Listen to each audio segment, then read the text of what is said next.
O my goodness, গতকালকে বরবাদের director এটা কি বোমা ফাটালো। বরবাদের ডিরেক্টর নাকি মেগাস্টার শাকিব খানকে নিয়ে নেক্সট যে মুভিটা করবে ওই মুভিটা বরবাদের চেয়ে দ্বিগুণ কি হবে, মার্কাট অ্যাকশন থাকবে। এবং এই মুভিতেও মেগাস্টার শাকিব খানকে একদম কি নতুন ভাবে প্রেজেন্ট করবে। হেই, কি অবস্থা আপনাদের? It's me Tanim. আজকে আমি কথা বলবো বরবাদ মুভির ডিরেক্টরের নেক্সট প্রজেক্ট নিয়ে। গতকালকে বরবাদ মুভির ডিরেক্টর বোমা ফাটাইছে মেগাস্টার শাকিব খানকে নিয়ে। তিনি নেক্সট যে প্রজেক্টটা করবে এই প্রজেক্ট বরবাদের চেয়ে দ্বিগুণ শক্তিশালী এবং দ্বিগুণ বাজেট হয়তো থাকতে পারে, এবং মার্কাট অ্যাকশন প্রচুর থাকবে।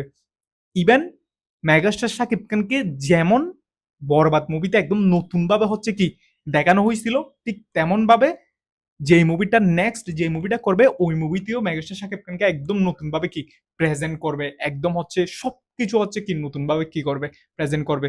সো তিনি আরো বলছে আমাদের দেশে হচ্ছে কি একসাথে 10টা মুভি হচ্ছে কি রিলিজ দেয়। একসাথে 10টা মুভি রিলিজ না দিয়ে ঈদ ছাড়াও, ফেস্টিভ্যাল ছাড়াও আমাদের মুভি রিলিজ দেওয়া উচিত। এই কথার সাথে আমি 100% না 200% একমত। বিকজ আমাদের দেশে অনলি ফেস্টিভ্যালে মুভি রিলিজ দেয়। কেন?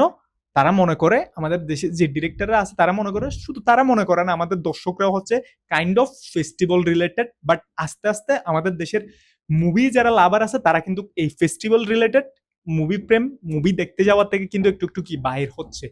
স্পেশালি আমি যেটা বলবো, মেহেদী হাসান হৃদয়ের সাথে আমি 100% একমত। বিকজ আমাদের দেশে ফেস্টিভ্যাল ছাড়াও মুভি চলে, যেমনটা হচ্ছে দরদের ক্ষেত্রে হয়েছে। দরদ কিন্তু বাংলা মুভির ইতিহাসে সবচেয়ে বেশি কালেকশন দিছে ফার্স্ট ডেতে দরদ মুভি, সিনিপ্লেক্সের মতো জায়গায়। সো সেই ক্ষেত্রে গিয়ে আমাদের ফেস্টিভ্যাল ছাড়াও মুভি রিলিজ দেওয়া উচিত। আই হোপ বরবাদের ডিরেক্টর থেকে আমরা যে নেক্সট মুভিটা পাবো সেটা হচ্ছে ফেস্টিভ্যাল ছাড়া হবে। তবে ফেস্টিভ্যাল ছাড়া হবে। সো বরবাদের যে ডিরেক্টর আছে তিনি মেহেদী হাসান হৃদয়, প্রথম মুভি করে ইন্ডাস্ট্রি হিট, এরকম সৌভাগ্য কার আছে আপনারা বলেন? প্রথম মুভি করে ইন্ডাস্ট্রি হিট হওয়ার সৌভাগ্য কার থাকে? ইভেন আমাদের ইন্ডাস্ট্রির সবচেয়ে বড় ডিরেক্টর রায়হান রাফিও কি এখনো হচ্ছে এরকম কিছু করতে পারে নাই। সো আমরা হচ্ছে কি আশা রাখতে পারি মেহেদী হাসান হৃদয় ভাইয়ের উপর স্পেশালি। বিকজ যে এই ব্যক্তি হচ্ছে কি প্রথমবারের মতো হচ্ছে কি বাংলা মুভি করে, সেটাও হচ্ছে বাংলা ইন্ডাস্ট্রির হিট। চিন্তা করেন। সো ওই ডিরেক্টর থেকে তো আমরা নেক্সট যে প্রজেক্টটা আসবে ওই প্রজেক্টটা হচ্ছে কি বরবাদের চেয়ে ভালো কিছু হবে, এরকম কিছু আশা তো অবশ্যই রাখতে পারি, তাই না? সো এই যে মার্কাট, যে অ্যাকশন গুলা, আমরা কি তাইলে হচ্ছে হলিউড স্টাইলের কি অ্যাকশন এবং মার্কাটের হচ্ছে কি মুভি পাবো? আমরা একদম হলিউড স্টাইলের এ টু জেড মুভি তাইলে এরকম মুভি পেতে যাচ্ছি আমরা মেহেদী হাসান হৃদয়ের থেকে। আমরা কিন্তু কি আশা রাখতেই পারি, বিকজ সে নিজেকে প্রমাণ করছে। যেভাবে হোক ইতিমধ্যে আমাদের দেশে হচ্ছে আমরা কি অ্যানিমেলের মতো হচ্ছে মুভি দেখছি, এর মধ্যে আমাদের দেশে আমরা মার্কোর মতো মুভি দেখছি।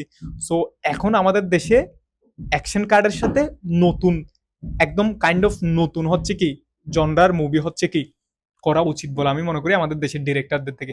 বিকজ এখন হচ্ছে সেই এনিমেল, সেই মার্কো, এগুলো হচ্ছে এখন কি পুরাতন হয়ে গেছে, সেই কেজিএফ এখন হচ্ছে কি পুরাতন হয়ে গেছে। সেজন্য নতুন জনরাই অ্যাকশন কার্ড, বড় বড় যে অ্যাকশন কার্ড থাকে ওইরকম হচ্ছে মুভি আমরা হচ্ছে কি আশা করতে পারি আমাদের দেশের হচ্ছে যারা ডিরেক্টর আছে তাদের কাছ থেকে।